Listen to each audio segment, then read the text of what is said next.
The station covering all of the DMV. This is DC News Now.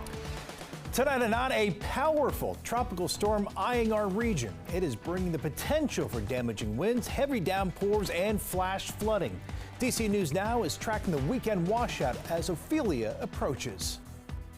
And hearts heavy at a Virginia high school as they mourn the loss of their school principal. The mark he left on thousands of students tonight. And once again, a groundbreaking surgery done right here in Maryland. A pig's heart transplanted into a Navy vet. Tonight, that patient speaking from his hospital bed. And we begin with a live look outside as we continue to track Tropical Storm Ophelia. The quiet before the storm. State of emergencies have been declared for Virginia and Maryland ahead of the storm. This allows the states to free up more resources to respond and recover from what could shape up to be a damaging aftermath. Good evening, and thank you so much for joining us for DC News Now at 9 o'clock. I'm Tasmeen Mahfouz. Hi, everybody. I'm Chris Flanagan. All right, so how bad the storm gets really depends on where you live. We have team coverage tonight. Our Mariel Carbone is standing by with how the flood-prone areas of Alexandria are preparing. Michaela Newton is in Frederick with how the impending storm might help with drought conditions. But we begin with, of course, our chief meteorologist, Janessa Webb. And Janessa, most of us are going to want to cancel our Saturday plans. Yeah, hopefully you've been listening to our weather team all week long. The track is now coming together. I know it's a little late in the game, but we've been saying washout conditions for your Saturday. It does linger into your Sunday as well. And we're already starting to notice the effects of Ophelia right now. You can see that camera shaking. That's the leading edge of this storm system. And there's a little bit of rain already starting to flow into areas of Fredericksburg at this hour. Here's the center of circulation. I was just watching this about 20 minutes ago. This storm system is trying to gain an eye, and what that means is basically it's trying to strengthen. However, I just think it runs out of time. If it had a little bit more time in the open body water of the Atlantic, this would turn into a hurricane, but look how close it is to the Outer Banks. We will have a landfall overnight tonight into your early morning hours out towards Kills Devil's Beach and the Outer Banks of Wilmington, North Carolina. Sustained winds of 70 miles per hour, so that's about 4 miles short of a Cat 1 hurricane. It quickly makes its way on shore, and so all of the eastern side of North Carolina dealing with heavy wind gusts and torrential rain. Quickly into the Richmond area by tomorrow morning and the afternoon as a depression, and turns into an area of low pressure for Baltimore as we go into Sunday. That cone of uncertainty only shows you kind of the location of the center of circulation of the storm.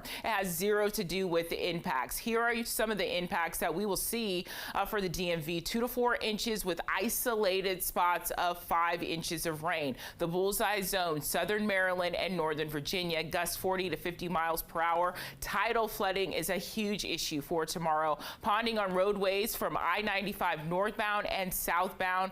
With a saturated ground, you're definitely going to be dealing with power outages and down trees across our area. The timing of this storm and how quickly the forward movement, it totally matters. And we have many advisories, warnings, and alerts that are currently in place. I'll have the full breakdown coming up. Vanessa, thank you. And the Virginia Department of Emergency Management says to plan ahead for power outages. So stock up on non-perishable foods, fresh batteries, and gallons of water tonight if you haven't already. If you have loose, lightweight objects outside like patio furniture, garbage cans, toys, or bicycles, bring them inside. Now, as for anyone driving in the rain, Virginia State Police are giving these travel tips. Make sure to slow your speed. Never drive through standing water like that car right over there. And avoid tailgating because when the road is wet, you need to increase your stopping distance. Well, Old Town Alexandria is certainly no stranger to flooding. The city spent the day prepping for the storm, including picking up sandbags here. Our Mariel Carbone live tonight in Old Town. And Mariel, they are definitely used to this drill.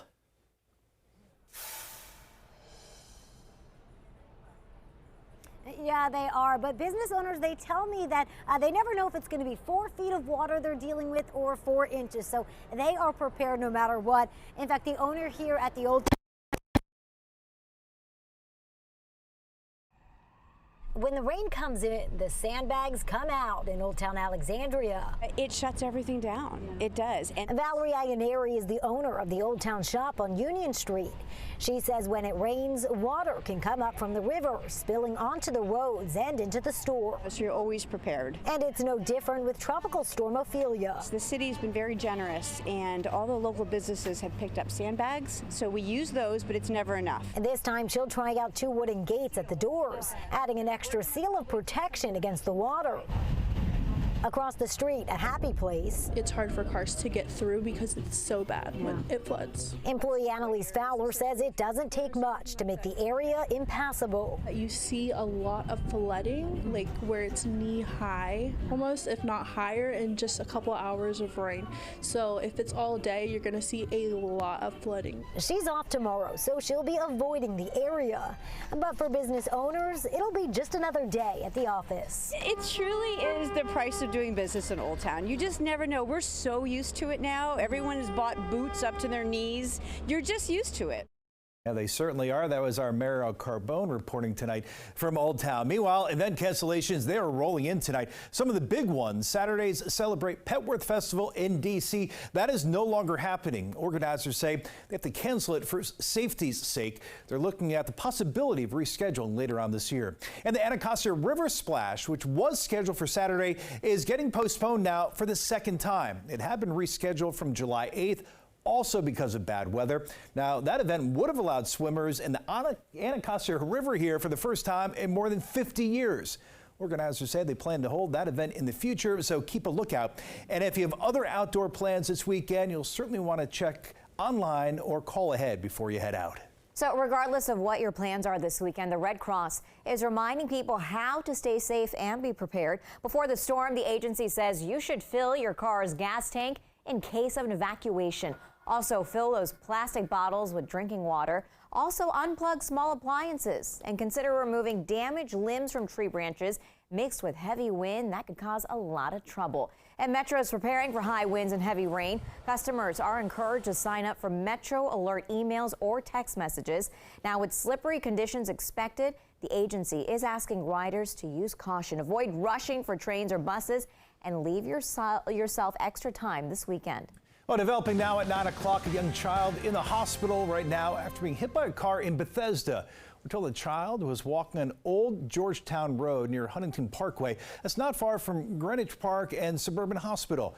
It happened just after 5 this evening. Now, details are still limited. Of course, we'll bring you more information as it comes into our newsroom. And a Northern Virginia mother was sentenced to 78 years in prison today for murdering her 2 young daughters. Veronica Youngblood was arrested in 2018 after shooting her 2 daughters, 15 and 5 years old, in their apartment in McLean. Authorities say she fed them melatonin gummies before shooting them in their beds.